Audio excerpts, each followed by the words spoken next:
जाण हीच आमची शान या तत्वावर चालणाऱ्या जी अविरत इंटरनेट न्यूज मध्ये मी नीलम चौधरी आपले स्वागत करते।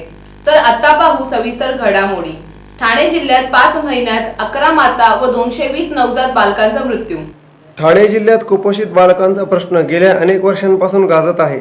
नागपूर येथील हिवाळी अधिवेशनात माता आणि नवजात बालकांच्या मृत्यूबाबतचा तारांकित प्रश्न धनंजय मुंडे, नरेंद्र पाटील यांनी उपस्थित केला होता। त्यावेळी आरोग्यमंत्री डॉक्टर दीपक सावंत यांनी 5 महिन्यात 11 माता आणि 220 नवजात बालकांचा मृत्यू झाल्याची माहिती दिली। रायगड जिल्ह्यात कुपोषित मुले मोठ्या प्रमाणात आढळून येत असल्याची कबुली महिला आणि बालकल्याण मंत्री पंकजा मुंडे यांनी दिली। मार्च 2014 पर्यंत मध्यम कमी वजनाची 8071 तर तीव्र कमी वजनाची 918 बालके आढळून आल्याचे त्यांनी लेखी उत्तरात दिले। कल्याणच्या स्कायवॉकने घेतला मोकळा श्वास, जी अविरतच्या वृत्ताची पालिकेकडून दखल। रेल्वे स्थानक परिसरातील वाहतूक कोंडीवर मात करण्यासाठी MMRDAच्या अनुदानातून सॅटिक्स प्रकल्प साकार करण्यात आला आहे। प्रवाशांच्या सोयीसाठी बांधण्यात आलेल्या स्कायवॉकवर फेरीवाल्यांनी अतिक्रमण केले आहे, त्यामुळे प्रवाशांना स्कायवॉकवरील रस्ता शोधतच चालावे लागते आहे। तसेच स्कायवॉकवर भिकारी व गरजुल्यांचे खरंच थाटले आहे, तेथेच ते घाण करीत असतात। तसेच स्कायवॉकवर सगळीकडेच कचऱ्याचे साम्राज्य दिसून येते। स्कायवॉकची साफसफाई केली जात नसल्याने प्रवाशांना नाकमुठीत धरूनच जावे लागते। स्कायवॉकवरील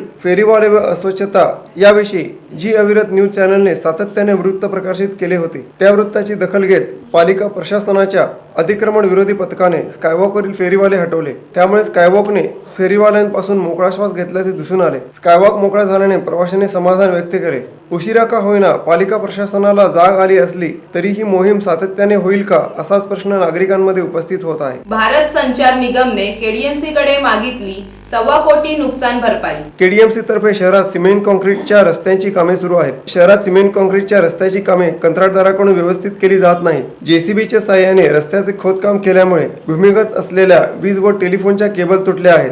सध्या Nehru road, Bajiprabhu Chowk, Rath road, Nandivali road, Deendayal road, Manpada 4 रस्ता, राजाजी पथ आणि पाटकर रोड या रस्त्यांवर कामे सुरू आहेत। निष्काळजीपणे ही कामे केली जात असल्याने टेलिफोन वायर तुटल्याने अनेक टेलिफोन सेवा बंद पडली आहे। या प्रकारामुळे टेलिफोन निगमची सेवा ही ग्राहकांनी बंद केली आहे। त्याचा फटकाही भारत संचार निगमला सहन करावा लागत आहे। पालिकेच्या कंत्राटदारांच्या निष्काळजीपणामुळे टेलिफोन निगमला भुर्दंड बसला आहे। त्यामुळे पालिकेकडे नुकसान भरपाईची मागणी करण्यात आली आहे। KDMCचे कार्यकारी अभियंता प्रमोद कुलकर्णी यांनी सांगितले की नुकसान भरपाई देण्याचा प्रश्नच येत नाही। केबल वाहिन्या टाकताना भारत संचार निगम योग्य प्रकारे खबरदारी घेताना दिसत नाही, त्याचा हा परिणाम आहे। पालिकेच्या कामांमुळे केबल तुटल्याचे सिद्ध करा असे निगमला कळविण्यात आले आहे, असेही श्री कुलकर्णी यांनी सांगितले। त्यामुळे KDMC विरुद्ध भारत संचार निगम असा सामना रंगण्याची शक्यता आहे। बिर्ला महाविद्यालयात प्रवाह फेस्टिवलची उत्साहात सांगता। गेल्या 2 दिवसापासून सुरू असलेल्या बिर्ला महाविद्यालयातील प्रवाह फेस्टिवलचे शनिवारी समारोप झाले।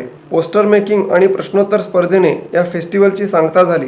प्रश्नोत्तर स्पर्धेत विविध महाविद्यालयांच्या विद्यार्थ्यांनी सहभाग घेतला। या स्पर्धेत उल्हासनगर मधील RKT महाविद्यालयाच्या डॅनियल लिंगेरी, सुशील यादव यांनी विजेतेपद पटकावले, तर बिर्ला महाविद्यालयाचे अंकुश लेंगरे आणि राहुल पाटील यांनी द्वितीय क्रमांक पटकावला। कल्याण डोंबिवलीत मध्यरात्री 3च्या सुमारास मुसळधार पाऊस पडला। विजांच्या कडकडाटांसह जोरात पाऊस पडल्याने तब्बल 3 तास वीज पुरवठा खंडित झाला होता। तर याचबरोबर हे बातमीपत्र संपले। नमस्कार।